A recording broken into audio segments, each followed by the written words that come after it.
안녕하세요. 결혼한 지 올해로 23년 차인 50대 여성입니다.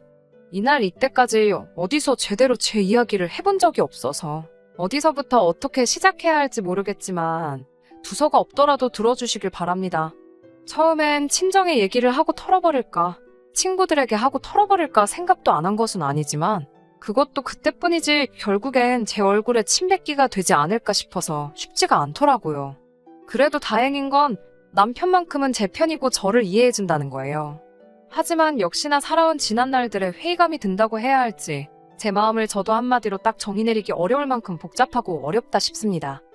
남편하고는 오래전 직장 생활을 하다 만났습니다.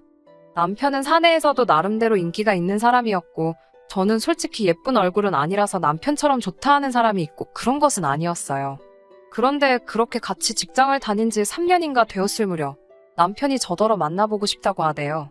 제 수더분한 성격하고 주변 사람들하고 두루두루 잘 지내는 게 보기가 좋았다면서요. 저는 생각지도 못한 남편의 말에 떨리기도 했고 부담스럽기도 해서 처음엔 남편을 밀어냈는데 그런데 남편이 2번이고 3번이고 다가오는 거예요. 그래서 남편이 저를 정말 좋아하는가 보다 싶어서 결국 사귀기 시작했고 사귄 지 1년도 안 돼서 시댁에 인사가고 그렇게 일사천리로 부부의 영까지 맺게 되었습니다. 남편은 4남매 중 둘째로 위로 형 하나 누나 하나 그리고 아래로 여동생 하나 그렇게 있었어요. 그런데 문제는 시부모님 자체가 재산도 없으시고 노후 준비도 안 되어 있으시다 보니 4남매가 십시일반 돈을 모아 시부모님 생활비를 대고 있었죠. 그렇다 보니 저랑 남편이 결혼할 때도 크게 도움을 주실 형편이 못 되었고요. 저도 이건 처음부터 알고 있었기 때문에 크게 마음을 쓰진 않았습니다. 신혼살림은 제가 살던 자취방에 남편이 자기 옷까지만 들고 와서 시작하게 되었고 차도 제가 처녀적부터 타던 차를 그대로 탔습니다. 시부모님께 받은 거라곤 금으로 된 상가락지가 전부였지만 괜찮았어요. 두 분이 워낙에 저에게 미안해하셨고 고마워하셨거든요. 그래서 그 마음만으로도 충분히 위로가 되었달까요. 친정에서는 남자가 가진 것 없이 장가오는 것보다 여자가 아무것도 없이 시집가는 게 나중에 더 흠잡히기 좋다며 남편 쪽 형편과는 관계없이 돈으로 5천을 해주셨습니다. 지금이야 돈이라는 게 흔해져서 5천이 그렇게 큰 돈 같지 않지만 20여 년 전에는 절대로 적지 않은 돈이었어요. 그리고 그 일로 남편은 저희 부모님께 면목이 없다며 몇 번이나 머리를 숙였고 저희 부모님은 그런 소리 듣자고 준 돈이 아니라며 그저 당신들 딸인 저 마음고생은 시키지 말라고 하시대요.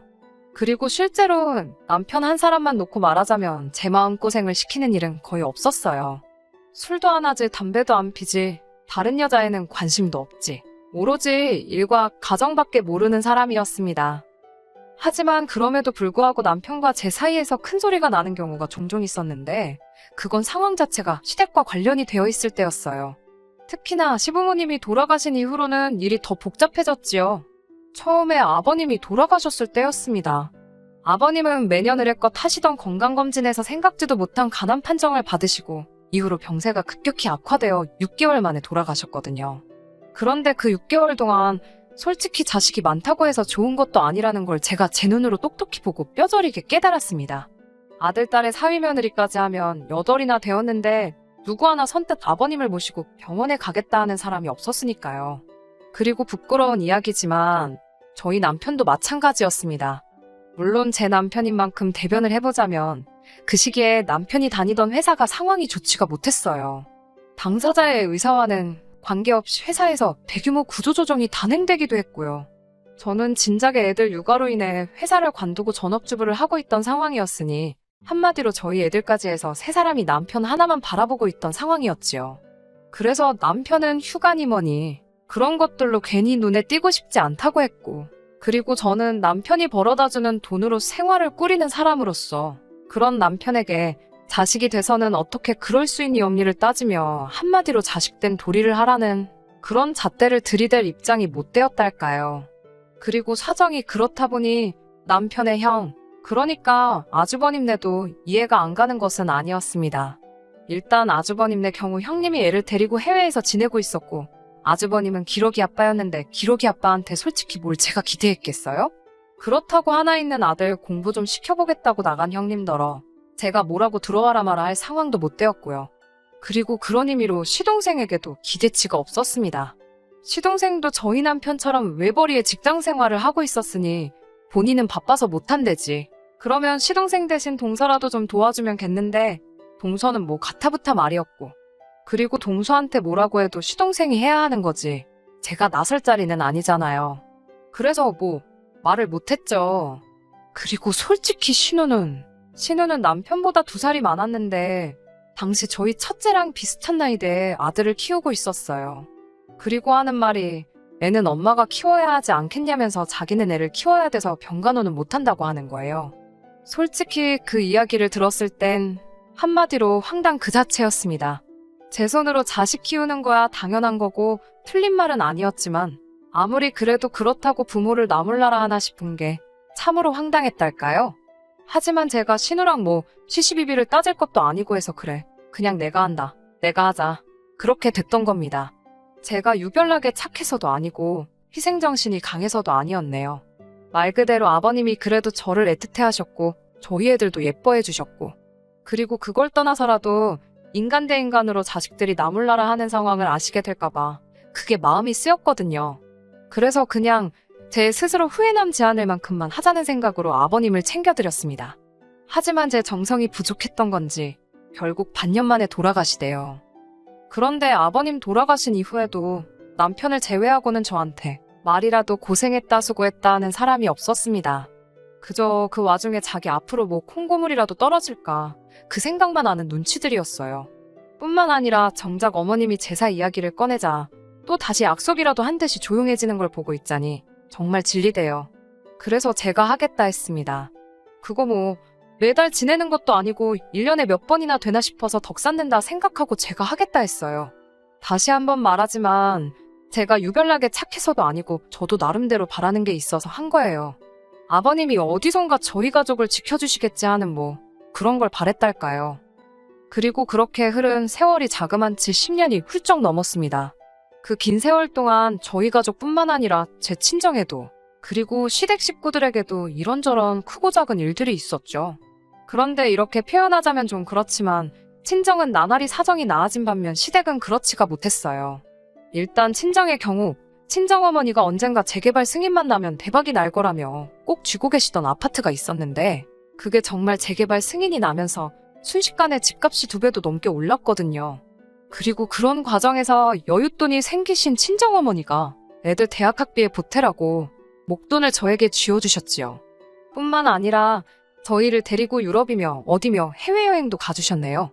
솔직히 저희도 먹고 살기가 아주 빠듯한 것은 아니었지만 그렇다고 여유가 있는 편도 아니다 보니 남들 다 가는 해외여행도 2번인가 밖에 가본 적이 없었는데 친정어머니 덕에 애들도 세상 구경하고 저희 부부도 좋은 추억도 만들고 그리고 말씀하시길 친정부모님 2분 다 돌아가시면 이 재산은 다 제 것이지 않냐며 저더러 너무 아둥바둥 살지 말라고 하시는 거예요. 저 정말 맹세컨대 그 재산이 제 것이라 생각한 적 없습니다만 그래도 그 말씀이 힘이 되는 건 사실이었어요. 그런데 반면에 시댁은 아버님이 돌아가신 이후로 어쨌든 사남매의 사이가 그렇게 좋지는 않았던 게 사실이에요. 일단은 앞서 말씀드린 대로 재산 문제로 서로 할 말 못할 말이 오고 가버렸으니까요. 그러다 몇 년 후에는 어머님이 교통사고를 당하셨는데 그때도 누구 하나 나서는 사람이 없었습니다. 심지어 그때는 아버님 때와는 달리 손자 손녀들도 제법 어른 티를 내던 때였는데 말이죠. 그래서 결국 또 제가 하게 되었습니다. 그리고 이때도 그냥 어머님이 저희 애들을 많이 예뻐해 주셨으니 받은 사랑 돌려드린다는 심정으로 병간호를 도맡은 거지. 별다른 뜻이 있어서도 아니고 그렇다고 제가 착해 빠져서 그런 것도 아니었어요. 물론 이유가 어쨌건 간에 남편은 무척이나 고마워했지만요. 그리고 지금도 아버님이고 어머님이고 2분 수발 들고 한 거에 대해서는 이만큼의 후회도 없습니다. 사람이 어떻게 늘 손익을 따지며 살 수 있겠어요? 가끔은 그저 마음이 시키는 대로 따라갈 수도 있는 거죠. 하지만 어머님 또한 사고의 정도가 심했던 탓에 결국 다시 일어나지 못하시고 1달 만에 세상을 떠나셨습니다. 그리고 이후의 일은 말해 뭐하겠나 싶을 정도로 아버님 때와 똑같이 흘러갔어요. 아버님 제사를 이미 제가 맡아 치르고 있었으니 어머님 제사도 당연하다는 듯 제 몫이 되었죠. 하지만 이 또한 저에게 문제되는 일은 아니었습니다. 그리고 솔직히 제가 아버님 제사를 치른 덕이라고 말하기도 그렇지만 그래도 그게 저는 나름대로 덕을 쌓은 거라 생각했거든요. 그래서인지 저희 애들이 어디 하나 아픈 데 없이 건강하게 자라서는 대학도 좋은 대학을 갔어요. 특히 첫째는 졸업도 하기 전에 변리사 자격증을 따면서 나름대로 탄탄대로를 걷게 되었고요. 둘째도 의대에 입학하면서 저나 남편에게 큰 자랑거리가 돼주었습니다. 그리고 이 모든 게 남편은 제가 평소에 마음을 굳게 써서 아이들이 복을 받은 거 아니겠냐고 말해주대요. 사실 아이들의 노력이 없었으면 불가능했을 일이지만 그래도 가장 가까운 사람이 그 공을 제 몫으로 돌려주니 기분이 싫지만은 않았어요. 그런데 이게 욕먹을 일이 될 줄은 몰랐습니다. 얼마 전에 있었던 일이었어요. 어머님이 돌아가시기 전에 저에게 따로 금부치 몇 개를 남기신 게 있었는데 그때 저더러 다 가지라 하셨거든요. 솔직히 재산적 가치로 치면 돈 1,000만 원이 적다는 건 아니지만 그 정도나 될까 모르겠어요. 하지만 배 아파 낳은 자식들보다 며느리인 제가 헐렸다면서 고맙다고 주신 귀한 선물이었습니다. 그런데 제가 솔직히 그걸 차고 다닐 것도 아니고 해서 서랍 한쪽에 보관해뒀었거든요. 그런데 엊그제 서랍 정리를 하다가 문득 그 상자가 눈에 띄어서 이런저런 생각을 하다 보니 마음이 영 편치가 않대요. 다른 사람은 몰라도 신우는 딸이기도 하니까 어머님이 얼마나 그리울까 싶어가지고요. 원래 모자 사이도 특별하지만 모녀간엔 말로 설명할 수 없는 뭔가가 있잖아요. 그래서 신우에게 시간 날 때 우리 집에 한번 오라고 했어요. 줄 게 있어서 그렇다고요. 그리고 그렇게 신우가 저희 집에 왔는데 어째 집에 들어올 때부터 표정이 영 좋지가 않대요. 그래서 왜 그러나 하고 생각을 해보니까 저희가 얼마 전에 좀 큰 평수로 이사를 했거든요. 그리고 집들이는 따로 하지 않았다 보니 신우가 이사한 저희 집엔 처음 와본 상황이었고요. 신우는 이리저리 눈을 굴리며 저희 집을 둘러보더니 잘해놓고 사네 하면서 콧방귀를 뀌었습니다. 그리고 그런 신우의 반응을 보고 있으니 난감하기도 했고 민망하기도 했고 그래서 그냥 멋쩍은 듯 웃어 보였어요. 그리고 이윽고 남편과 저 그리고 신우네외가 자리에 둘러앉아 이런저런 이야기를 나누게 되었습니다. 저는 어머님이 남기신 것들에 대해서 언제쯤 얘기를 꺼내야 하나 싶어서 기회만 엿보고 있었고요. 혹시나 이상하게 오해를 하진 않을까 싶어서 말을 꺼내기가 조심스러웠으니까요. 그런데 그때 신우가 먼저 저한테 자기가 할 말이 있답니다. 그래서 해보라니까 자기 아들 소식은 들었냐는 거예요. 사실 시조카가 그래도 어떻게 고등학교까지는 마쳤다는 이야기를 들었습니다. 그런데 이후로 대학도 안 가고 그렇다고 자기가 뭘 배우려고 하는 그런 의지도 없고 그러다가 어디 술집에서 만난 여자를 임신을 시켰다는 이야기를 들었어요. 그런데 그 여자가 애 낳고 얼마 되지 않아 도망을 갔다나 바람이 났다나 원래는 애 낳고 좀 살다가 식을 올리네 어쩌네 했었는데 말이에요. 아무튼 그래서 결국 시조카가 애를 키우기로 했고 그래서 신우네 집에 들어가 산다는 이야기까진 어찌저찌 듣긴 했었죠. 근데 뭐 솔직히 좋은 이야기도 아니고 해서 아는 체를 하기도 그렇고 정말이냐 어떻게 된 거냐 물어보기도 그래서 가만히 있었거든요. 그런데 저더러 다 알지 않냐면서 자기가 생각해보니까 그게 다 저 때문이랍니다. 솔직히 정말 꿈에서도 생각해본 적 없는 말이라서 너무 황당했어요. 그래서 그게 무슨 말이냐고 따졌죠. 그랬더니 저희 첫째나 자기네 애나 고만고만한 나이인데 저희 애들 챙길 때 자기 애는 생각 안 나더냐는 거예요. 황당했죠. 아니 잊고 산 건 아니지만 그렇다고 제가 뭐 한다고 매일같이 시조카 생각을 했겠어요. 그리고 제가 순간 말문이 막혀서 제대로 말을 잇지 못하니 신우는 이때다 싶었나 봅니다. 저희 친정이 먹고 살만한 것도 알고 있었고 그래서 맞벌이도 아닌데도 돈 걱정 없이 살지 않았냐며 참으로 매정하다며 남편하고 저더러니들은 삼촌도 아니고 숙모도 아니라며 그 못돼 처먹은 신부가 저희 애들 앞길 망칠 거라는 거예요. 아니 다들 나몰라라 하는 시부모님 병수발에 제사까지 군말 않고 챙겼으면 말이라도 고맙다는 소리는 못할망정 헛소리는 하지 말아야 하는 거 아닌가요? 결국 남편이 먼저 신우더러 말 같지도 않은 소리를 한다고 소리를 질렀습니다. 저도 신우더러 그딴 소리나 할 거면 내 집에서 나가라고 했고요. 그러자 신우랑 시매부도 저희더러 그렇게 살지 말라면서 삿대질을 하는데 원래 남이 자식한테 악담하는 거 아니라지만 부모가 저 지경이니 아들이 그따위로 걷지 싶은 거예요. 그래서 이럴 시간에 가서 네 자식 단속이나 잘하라고 했습니다. 뭘 보고 컸는지 알만하다고요. 그랬더니 신우가 자기 쓰러질 것 같다며 아주 혼절하는 신용을 내는데 가짜나서 원. 그리고 이웃에서 신고를 한 건지 얼마 후에 경찰이 왔습니다. 제가 전후 상황 설명을 하니까 일단은 어쨌든 제 집이니 신우랑 심해부더러 나가야 된다며 끌고 나가대요. 그리고는 그렇게 그쪽이랑은 완전히 끝장을 본 거죠. 솔직히 지금도 이렇게 쓰면서 어이가 없어요. 남한테 피해 끼치지 않으려고 늘 조심하며 지냈고 손해를 조금 보는 일이 있더라도 착하게 살면 복이 온다는 그 말 하나는 정말 믿었는데 이렇게 모욕적인 일을 겪게 되다니 참으로 씁쓸합니다. 남편은 그날 이후로 저에게 미안해서 고개를 못 들겠다며 속상해하는데 그런 주눅든 남편의 모습도 참으로 보기가 괴로워요. 제가 정말 시조카 앞날을 망친 걸까요? 아니 살다 자기 자식 잘못됐다고 외삼촌 외숙모를 탓하는 사람들은 처음 봅니다.